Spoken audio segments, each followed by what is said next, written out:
For the first time, I stood up and actually thought, this is dangerous what I'm doing now. I wish there was something I could do to help, but I can't think of anything I could do. I've always wanted to give something back. This is the biggest challenge that the ambulance service has ever had to confront.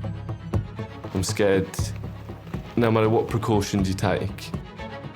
I can't live each day wondering what's going to happen. You kind of just have to live in the moment. During those bad jobs, it's actually OK to say, I'm not coping very well. He's positive for COVID. COVID-19 has changed all of us. People have stood up. People have made some real big sacrifices. My life has completely changed. I'm on my own. Physically, you can't see anybody, you can't hug anybody. That's been hard. I'm worried about my mum and my children. Am I going to bring it home to them? I just hope I get it right, because it's somebody's life at the end of that call. We have absolutely seen the best. And it starts with our frontline staff. I'm not a hero. This is what I said I would do.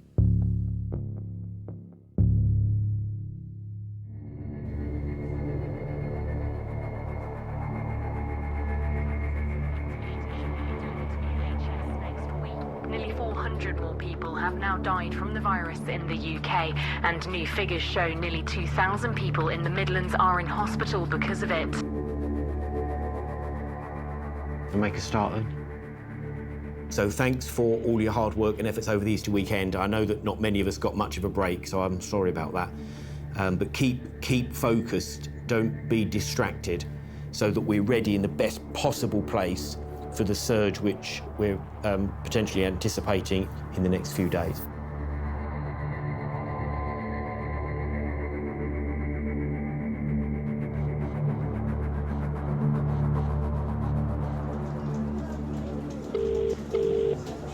Hello. Hi, your manager's given us a call. She said you're struggling with your breathing. I am. I just feel I can't breathe in. I was sweating. Okay, I can't listen to me. Listen to me. I'm going to try and get you the best help. I just need to ask you some questions. Have you had a cough or a fever at all? Really bad cough. And my fever's through the roof. It's sweat just pouring off me. Okay, just try and stay calm for me. I'm getting you the help as soon as I can. Sorry. There's no need to be sorry. I've arranged the help for you. They're going to be with you as soon as they can, okay? Okay, thank you ever so much. Are you struggling to breathe, are you? I feel as I'm being choked. So it's query COVID-19. How old is she, please? She's 13.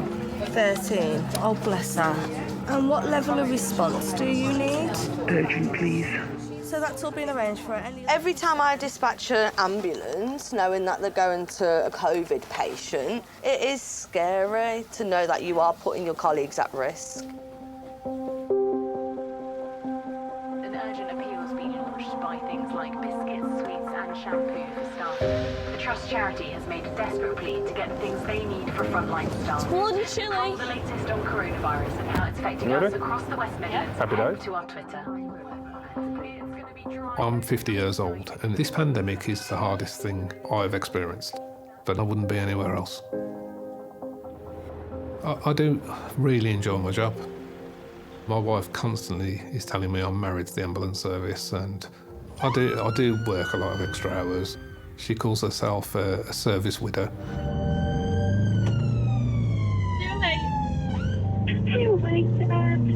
The search for this captive, it looks like a head injury, but has been flagged for potential COVID symptoms. All received. No worries, that's all received, thank you. How old is you? Is the bleeding getting worse? Is it about No. the same? That's same. Yeah, okay. He is coughing now. Even if the patient's got coronavirus symptoms, at the moment, we're keeping the top-level PPE for confirmed cases. When the virus first hit the country, we wore maximum protection, level 3 PPE, a full biosuit, full mask and a respirator. Could you pass us some mediums, please, mate?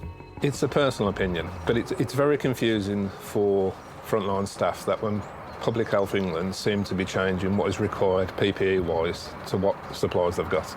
Initially, when coronavirus hit the UK, it was full PPE, level 3 with respirators.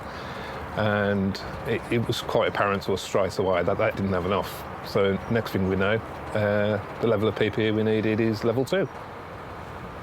Apron, sleeve protectors, face mask, gloves. Hopefully I'm not going to get it. I'm not scared for myself, I'm scared for my family. I can't bear thinking about it, to be fair.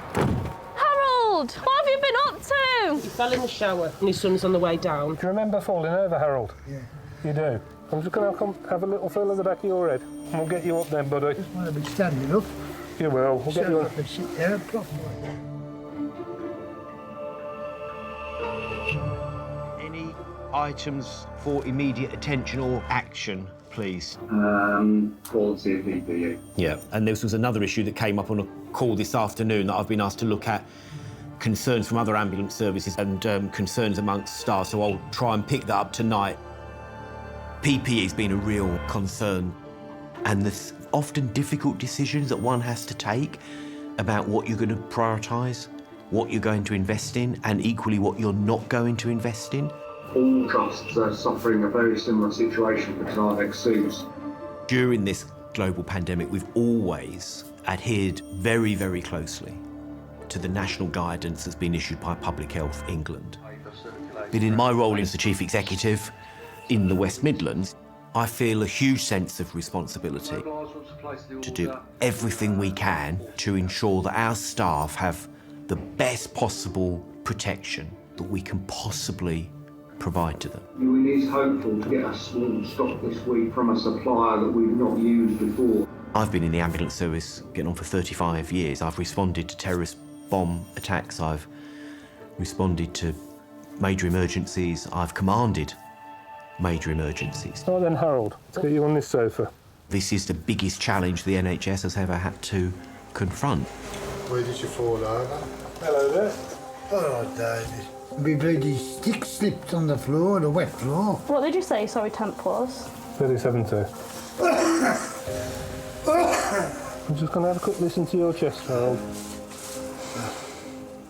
Harold, how does your breathing feel? Lately, it hasn't been good.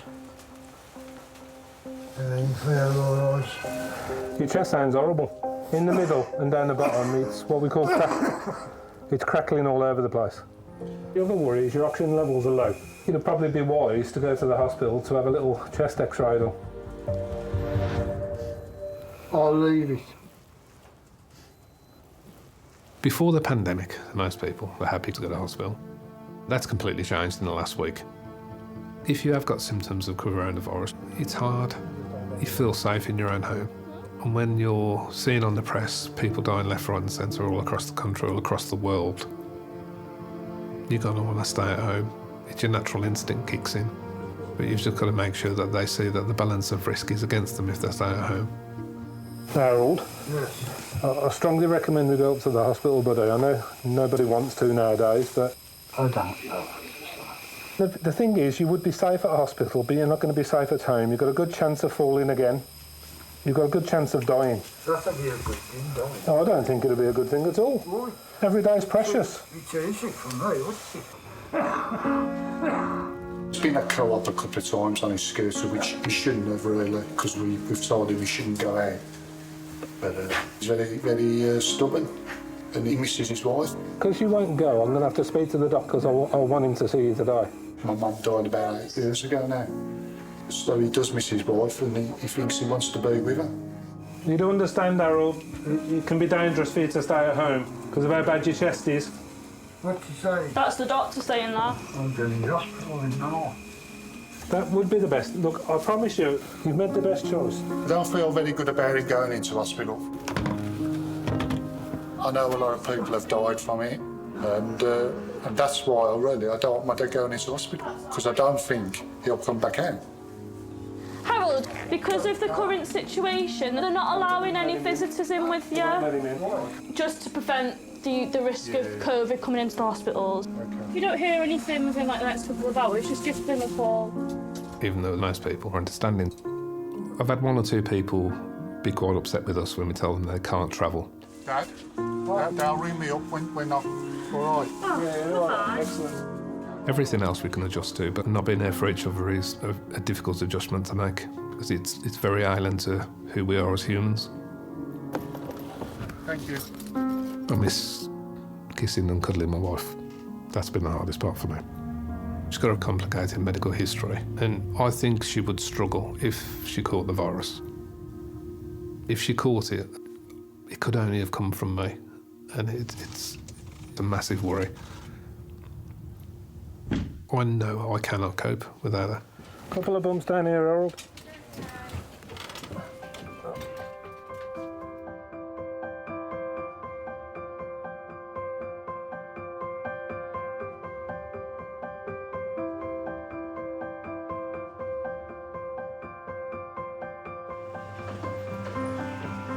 We're currently sending out 27,000 surgical masks a day, 27,000 disposable aprons, 27,000 pairs of disposable gloves.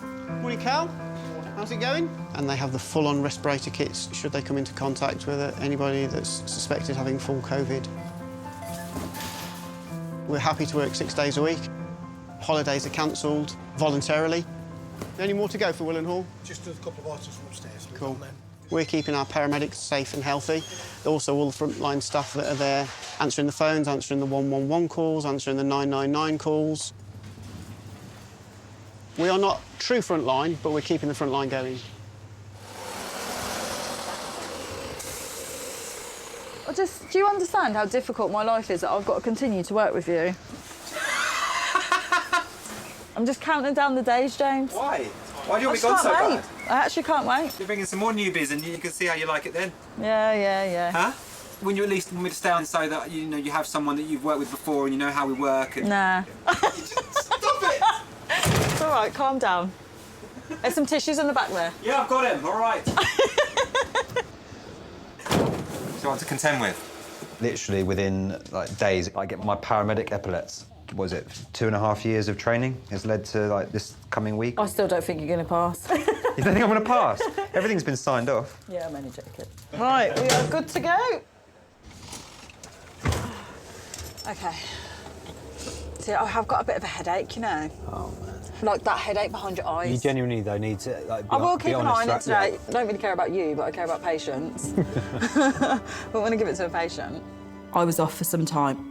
The first few weeks of lockdown, I went to some really poorly people. And then obviously I caught COVID-19. I'm a single mum, I've got 2 kids. My daughter's just turned 14. And I remember her saying to me, like, Mama, you are going to get better, aren't you? And I said, I'm trying to get better, I'll be okay. But your whole body aches. I had severe headaches, pain in my eyes, my skin hurt to touch, my joints ached. I couldn't breathe, I couldn't walk more than 5-6 metres without being out of breath. I was thinking, I'm worried. Like, what's going to happen? Am I going to die? I'm not quite sure how we managed to get through it, but we did. I sometimes look back at some experiences through my life with my children, and the only way I can put it is we just get through it, just somehow. So we've got a job that's just come in.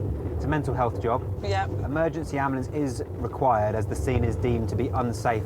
The patient is threatening to shoot himself or any individual if someone attends the property.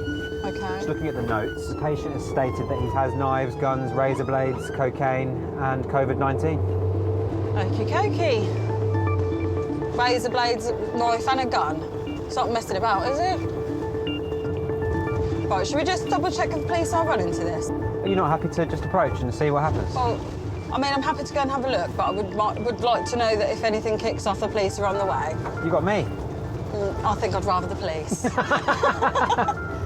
No offence, James. 4585, we're just wondering if the police are en route, and are we looking at armed police? Police are en route. There's several different officers, so I would assume one of those would be armed. OK, that's all received. Much appreciated. Thank you. Do you know what, though? Since this whole lockdown business, I do feel that we've had a lot more serious mental health. Yeah, I think that's fair. Do you know what I mean? I think a lot of people have just reached their breaking point, haven't they? Yeah, definitely. If I do get shot, though, you know where the chest seals are and everything, don't you? You're happy with the trauma pack? I might just happen to forget, unfortunately, James. Oh, no. Never a dull day. Never a dull day when you work with me, James. No, no. Ambulance Service. Is the patient breathing? I got veterans and I'm suicidal. You feel like you're suicidal? Yeah. Are you at your home address at the moment? Talk to me. Are you there?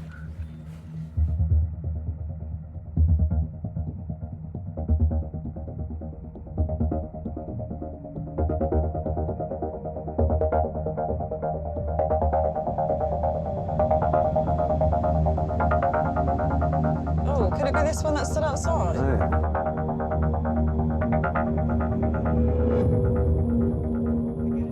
Hello, chaps. How's it going? All right? Is there anyone else living at the property at the moment? Just you guys. Is everything okay? Somebody's phone. Somebody has made a phone call. The police are on their way, actually. You sure? Okay. All right, appreciate that. Nice one. It's a bit odd, isn't it? Look at the door. Yeah, yeah. 4585. Police arrived on scene yet, Emma? No, they're not on scene as yet, but I can hear sirens that aren't from an ambulance quite close by, and they seem to be approaching. It does sound like police are in the area.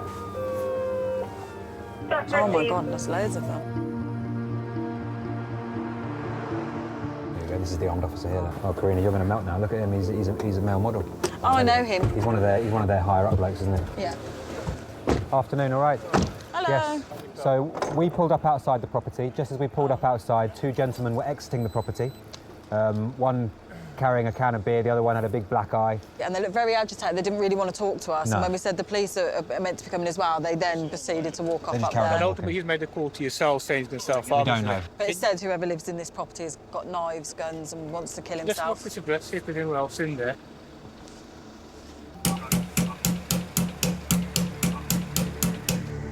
Neighbours now give us some information that he's alleging he's killed somebody in the flat. Okay. He's going to do the door. Right then.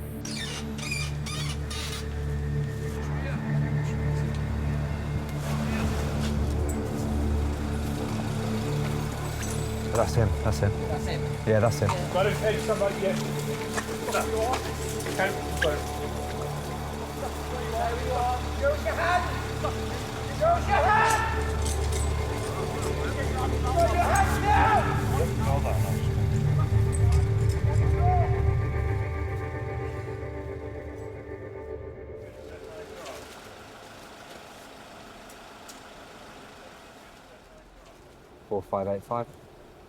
This gent has a long history of mental health and self-harm, so it doesn't seem like there is a job at this address. So.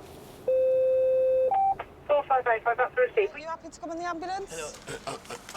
I apologise for being a pain in the backside. You're not a pain in the backside. My name's Karina, and this is James. Hello, mate. How are you doing? All right? Yeah, nice to meet you. All right. Did you have any intentions of ending your life today? No comment. You're not under arrest. I'm just checking how you are. I'm all right. I'm all right, sweetheart. So why did you phone and say you was going to kill yourself? Because I was suicidal earlier on. Are you going to go with the paramedics to hospital if you need to go? No. That is because of the viruses. If you're saying that you want to end your life, you need to go to hospital to be checked over. No, oh, this fucking virus.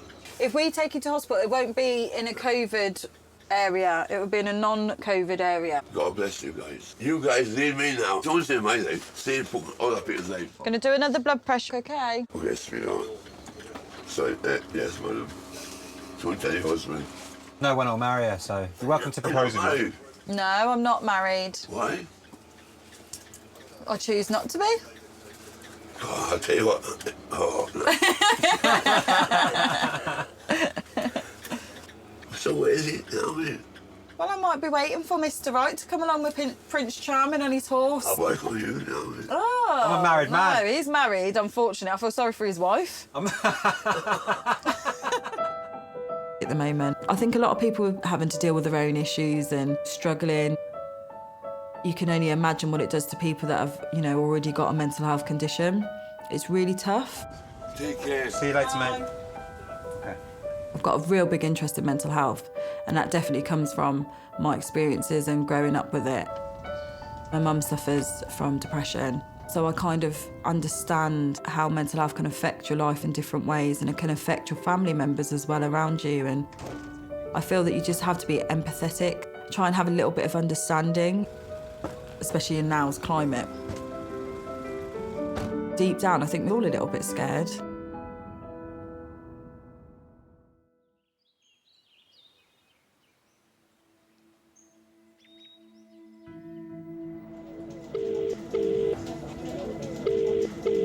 Well, my name's Jim, I'm a mental health nurse. What can I do for you? I just feel alone and I feel like giving up. So it's loneliness? Yeah. OK. Who have you got around you? Who do you talk to when you're feeling low? No one. OK. I know you're restricted with going out as well, so that must impact. Yeah. Are you worried about the coronavirus? Yeah. Yeah? OK. I've isolated for 2 months and I haven't had visitors, so I've had no contacts or anything. Oh, bless. Keep yourself safe, all right? People are really struggling at the moment. You know, and imagine being sort of locked down, no relatives, no family, no mates, and just being shut in your house, not knowing where to go, what to do, what to eat. You know? It's worse than being a prisoner, I guess, because at least in prison, I would say that you've got inmates to talk to, you've got officers to talk to. If you're on your own and you're in your own little prison, got nobody, have you?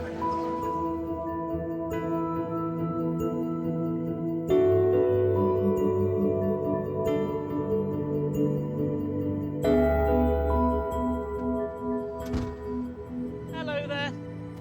Can I open the door? Oh, there we go. Hello, sweet.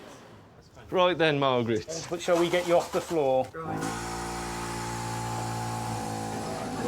Oh, why up she's gone? Look at that. Let's get you sat down and get a kettle on for you. What else is going on with you? Have you been isolating yourself? Yes. You coping okay? I'm doing my best. Yeah. And, there's nobody to talk to. Yeah. You can talk to yourself. You're not crazy if no one's listening. What I did yesterday, I thought, oh, dear me, I'm going funny. No, they've said everyone's doing that. It's normal. Don't worry about that. Everyone's talking to themselves. The past couple of shifts, we've gone to a lot of patients who are older patients who may not have COVID, but they're certainly being affected by COVID. You need to treat them for the ailment that they've got, the medical condition they've got, but you also need to treat them for the loneliness that they're experiencing. I mean, I do watch the television, but I'm a bit, I'll tell you, but I'm embarrassed. Oh, go on, tell us. I watch Coronation Street. Oh, right. And I watch Emma Dale. Do you know what? I've heard the Queen watches Coronation Street, so you don't need to worry about that. Mm. She likes the soaps, the Queen does, I've heard. If you start feeling any pain from that fall, give us a call back, all right? Yes, all right. Straight away. Look after yourself, OK? Thank you. I love Margaret's. I do love Margaret's. I honestly do think I've heard the Queen watches Coronation Street.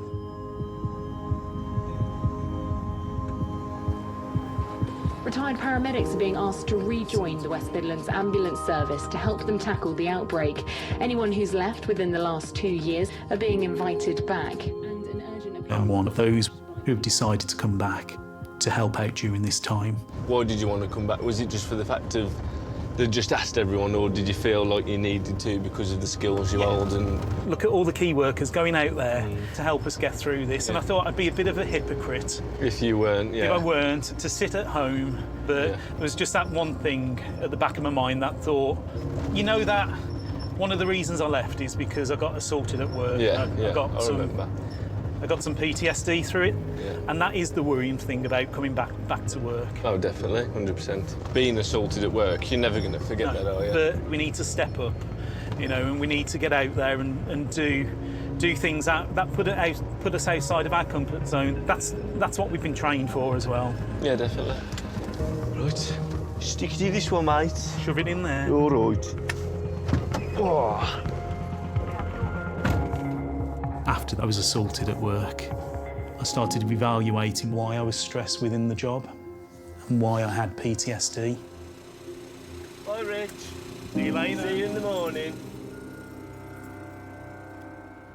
I'd had a few bad jobs where they sort of all intermixed in my head.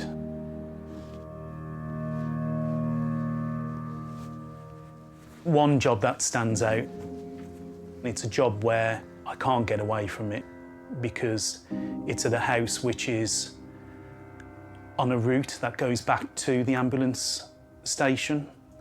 And every time I returned back to the station, I used to go past this house, knowing that I'd been to a bad job there.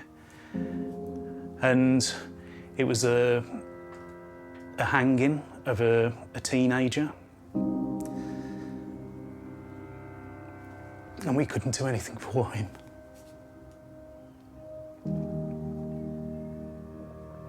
But then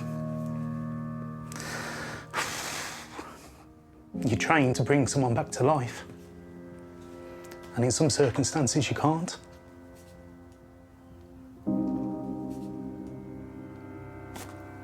Coming back, that sort of thing plays on your mind.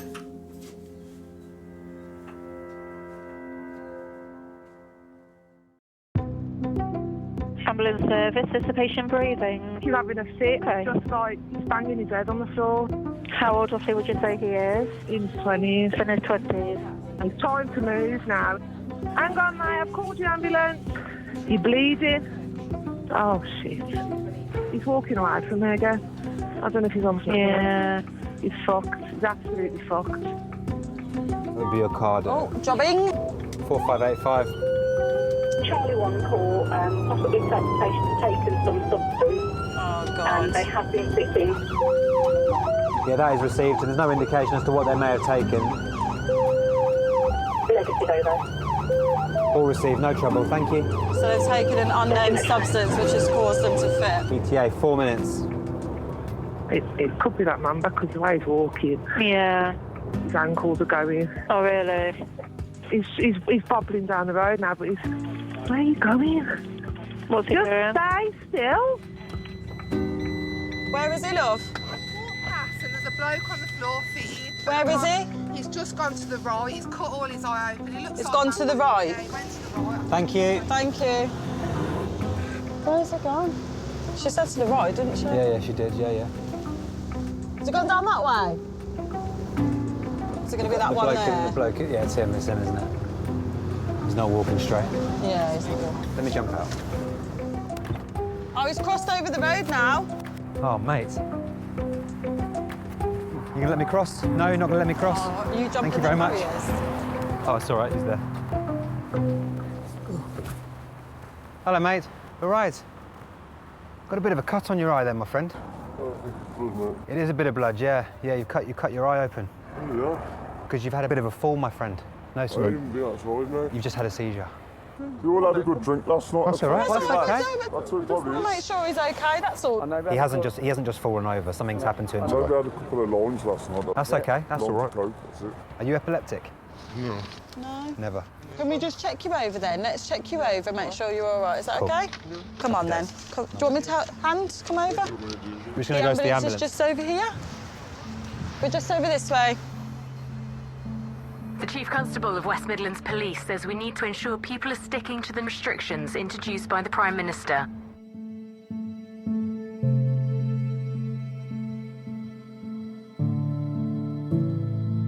It's so hard to have sympathy for people that have broken the lockdown guidelines. It's frustrating. I've noticed it, especially in the last couple of weeks. You would never guess that there's a lockdown in place. Mind yourself with the cars. Just come on the back here then, love. It's the knock-on effects, that tiny little droplet that got onto that bag that elderly lady picked up from her front door, you know, that took into her kitchen and then wiped her nose, and suddenly, you know, another statistic. I'd probably lose my job if I was able to vocalise my opinion to everyone I've seen walking about in those situations. So your mate told me that last night, obviously you've had a few drinks last night, yeah, and there was a little bit of coke, which is all right. That's absolutely fine as well. But sometimes that can really affect your heart rate. Let's have a little look at your eye. If every single person, man, woman, child across the whole country, from number one up to, 67 million or whatever the number is in the country right now, if every single person in the country was being strict with themselves and they were doing exactly as they were supposed to, it would end much quicker than it has, but people just can't do it. People can't do it. People physically can't do it. I think it's just a lot of people just don't either don't care or just don't have consideration for other people other than themselves. Just give yourself a minute, right? Calm down. Give yourself a minute to think. It's all a bit much, isn't it? It's all been a bit quick. Yeah. Hey. You know what I mean? Okay. Shall I do your eye for you? Yes, please. Yeah. All right, nearly done, nearly done. Keep your head back for me. Go on. And these stitches. All right. Well, I don't want to hurt you, so I'll go gently. Oh, don't push too hard, that'll hurt you. I know, but don't do that.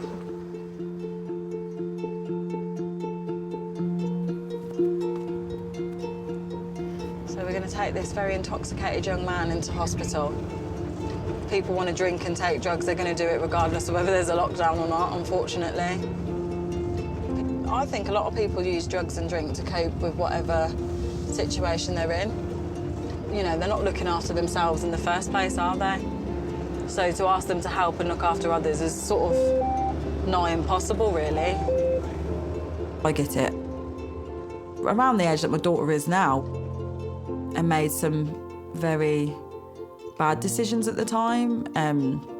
Was drinking, was smoking at a young age. I got pregnant at 17, I think. You know, I was just making really rash and silly decisions because I had no guidance. Arrived team road activated. Just, I don't know, as a child you don't really understand it. You don't really know why mum's not well. And I hid my pregnancy for a long time. So it was really tough. It was hard.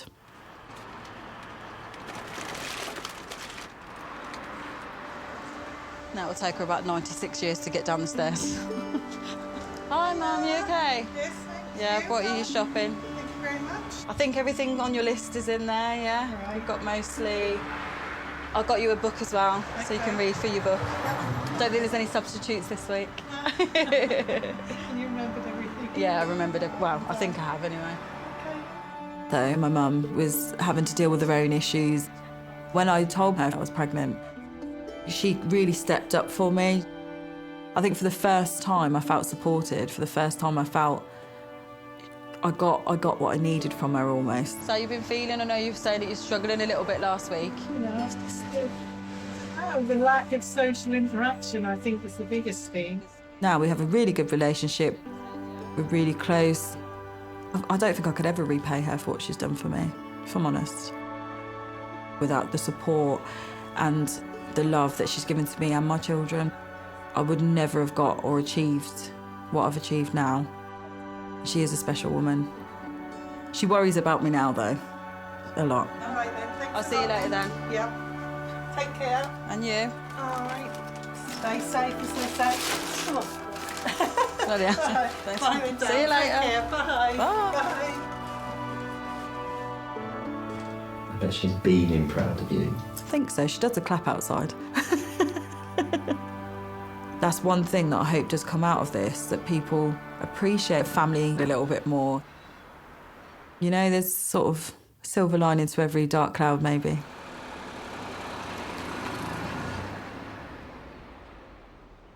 So patient was getting better, but has now gotten worse. Yeah, she's relapsed, to be honest. So just to confirm, she went to the test centre roughly 2 weeks ago, tested positive for COVID-19.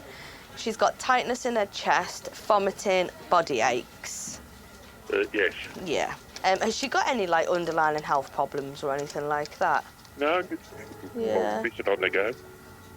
Because she's a care worker herself, so she's always on the go. Did she catch it from work? Just don't know. You don't know? No, she had the gloves and everything on. Yeah. OK, Flower. How can I help? I'm just really struggling. It's getting worse and worse and worse. I had a bit of a breakdown last Sunday.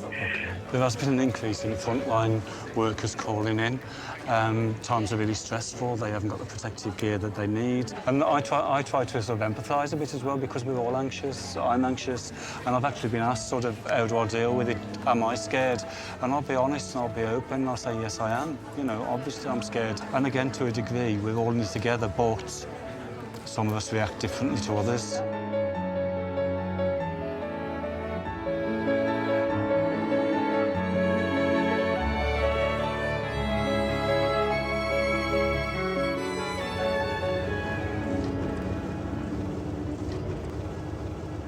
This has come through as a Cat 1, not responding.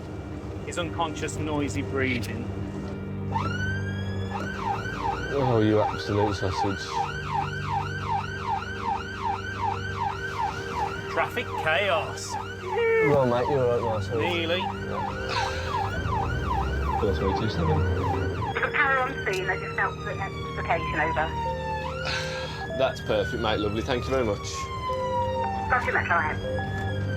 This crew obviously needs some help moving this patient quickly.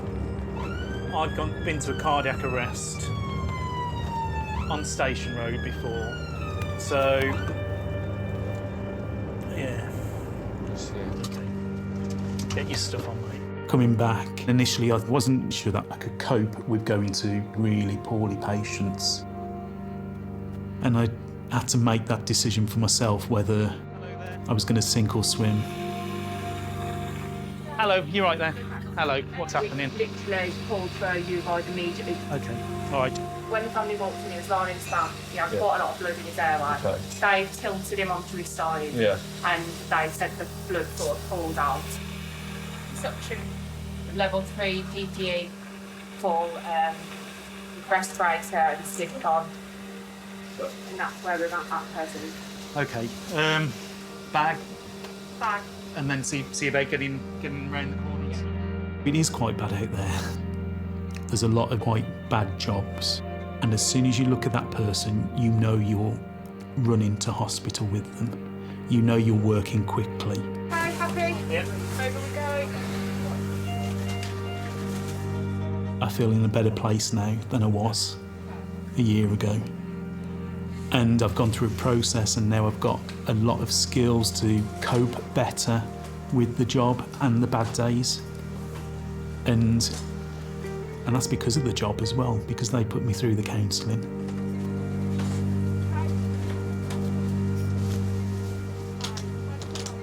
They're not letting any relatives go in, I'm sorry, at the moment. Sorry, what I'd do, Robert. give it half hour, an hour, give him a call, just see where they are with him as well. New Cross Hospital, yeah.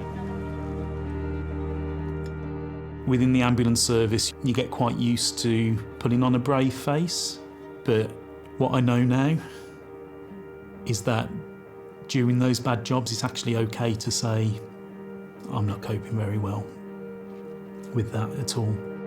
He's been found unresponsive, his GCSE, there was a lot of blood in his airway. We're going to be about 5 minutes. 5 minutes. PTSD may have affected me, but has also made me stronger as well. And I'm proud of that. Figures show 1 in 10 deaths are happening in the community in places like care homes. The country's largest care home operator, which runs 4 in Birmingham, says at 2/3 of its sites, residents either have or are suspected to have COVID-19. It's horrible. How many more people are going to die? What's happening on Thursday? Well, there's 8 of us. We can't all go to the funeral. So I'll be watching it on Skype at That must be home. difficult, though. Yeah. It's just weird not being able to say goodbye properly. I can't imagine that. It's wrong. My mother was... Well, she contracted coronavirus and passed away on Easter Sunday. She contracted COVID-19 while she was in her care home. She was taken to the Queen Elizabeth Hospital. And unfortunately, due to her comorbidities and her age, she was put on what they call a tender loving care ward. And she passed away on that ward a few days later. 4-6. They weren't allowing any visitors, even for end of life. I found that really hard to deal with. and I miss saying goodbye to her. Oh, 94! Oh no. How many of our older generation have we lost?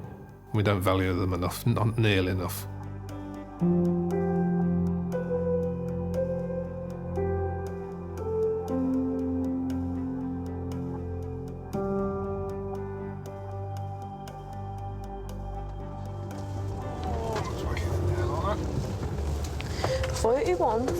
Oh, it's this one. I'll bring you flowers.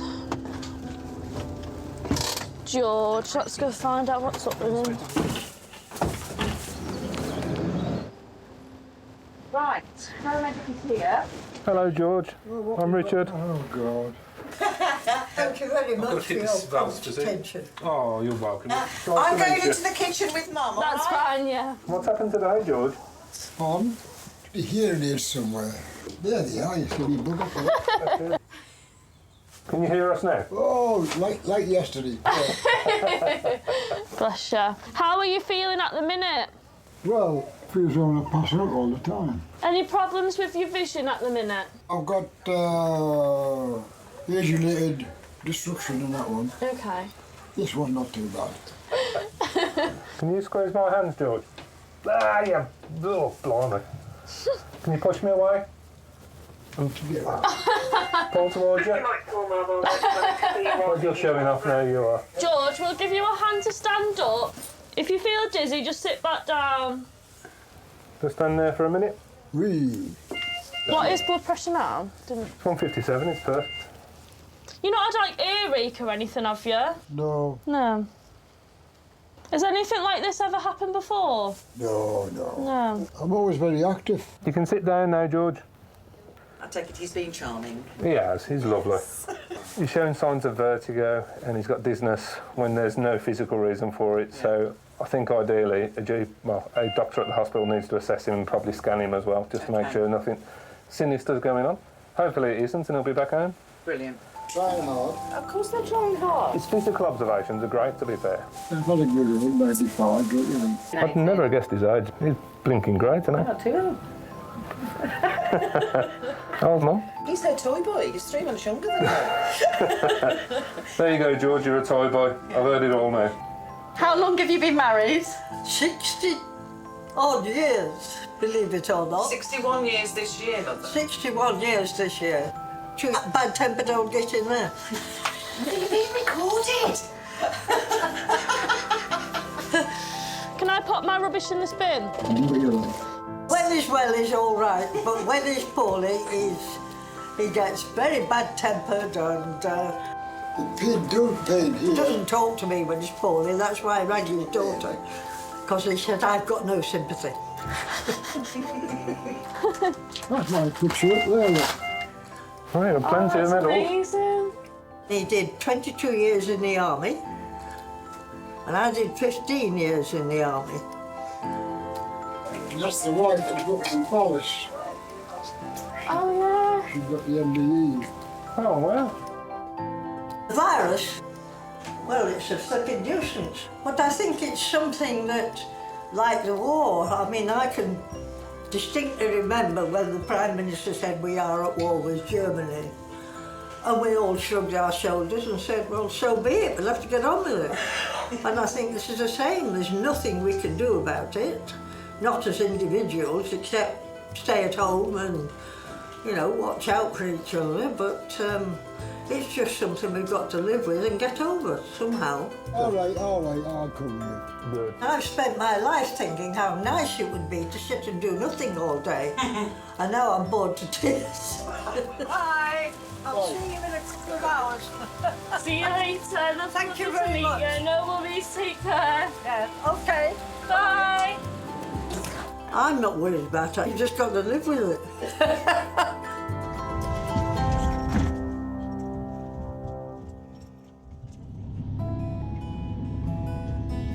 Love the older generation. They're a shining light for our nation, how elderly are. And their passion for life and their willingness to adjust. And as a nation, I think we could learn a lot from them. We've got to make sure that this is a better place to live once this is all over.